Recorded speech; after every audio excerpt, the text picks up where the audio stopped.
Hello everyone, Spitfire here. This is an introduction video to my Fallout 4 Survival Modded Let's Play. I'm making this video to do a little bit of introduction into the little custom alternate start I've set up, so you guys can get an understanding of what, the backstory is for my character and such. So, first off, I'm going to give a quick rundown of the little, background lore I've created for this character. Well, first off, the character's name is Alexander. He's a former NCR Ranger who was stationed out in the Mojave Desert at the time of the First and Second Battle of Hoover Dam. He signed on with the NCR military as a teenager and served in the Mojave, like I said, during the First and Second Battles of Hoover Dam, first as an infantryman, and then later as a ranger. The reason my character has come to the Commonwealth is because he currently is under the profession, working as the profession of a bounty hunter, and has come to the Commonwealth due to he uncovered a ancient bounty that was placed on Kellogg many years ago when he was cruising through some bounty records, and he decided that he would come and try to claim the bounty, either kill or capture Kellogg and bring him back for the bounty. He arrived in the Commonwealth in the early parts of October 2287. Upon reaching the outskirts of the Commonwealth, he stopped at a trading post, and there he was met with a wanderer who claimed to be a guide to the Commonwealth and offered to guide Alexander through the Commonwealth for a reasonable sum of caps. So of course Alexander agreed, knowing that it was new territory and he would be best served by having someone who knew their way around. After coming a little bit farther into the Commonwealth, they found this abandoned park ranger cabin and decided to set up camp for the night. In the night,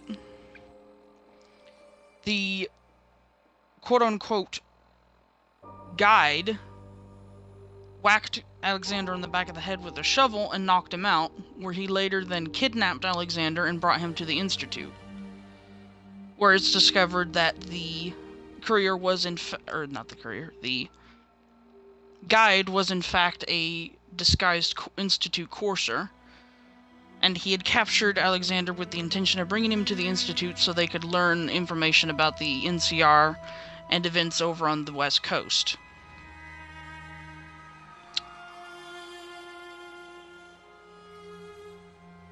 Now I'm going to give...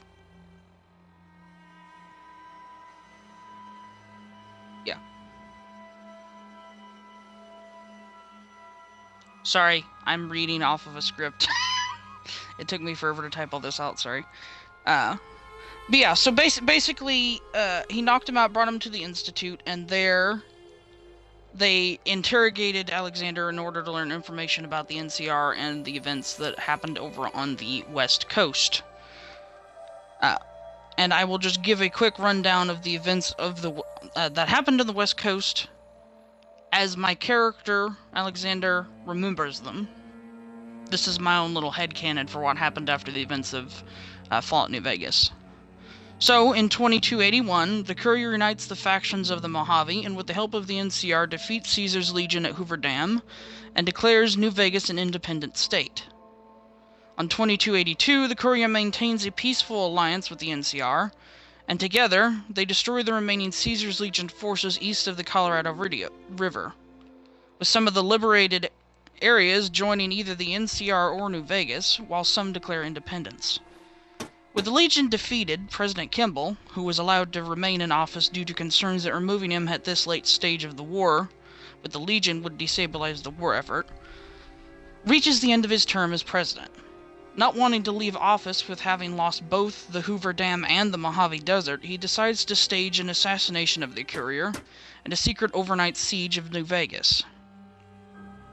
He entrusts the assassination to a certain desert ranger who immediately informs Chief Hanlon.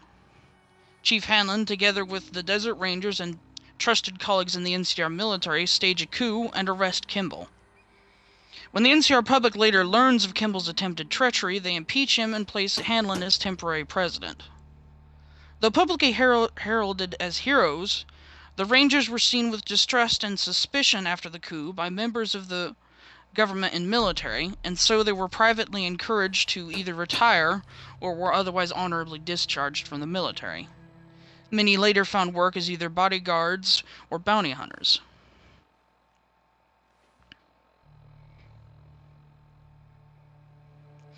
But so now we come to the events that start this playthrough.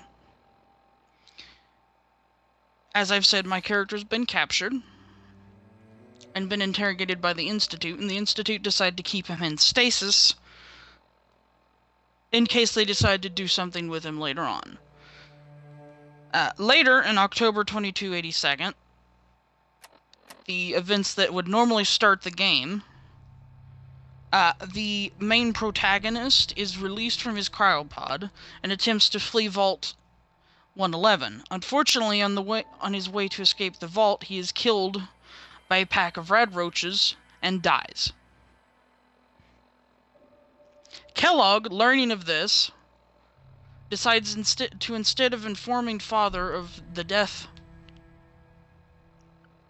of his, father, he decides to play a practical joke on both Father and Alexander, my character, by implanting the Lone Wanderer's memories inside my character's head. And from this point forward, my character suffers with confusion over who he really is and what memories are his and which are not. This is a little backstory, little interesting lore as to why a lot of the events of the game still play out as they normally do, because my character believes, he has the same memories and stuff, and he looks similar enough to the main protagonist where everyone thinks that he is in fact the same person. So that's why most things will still play out the same as the main story, considering, as a lot of people know, you can't actually change, pick different options over the main quest. So that's a little backstory as to why things will go as they will. Sorry I rambled a bit. Yeah, hopefully that'll give you guys a little backstory on my character.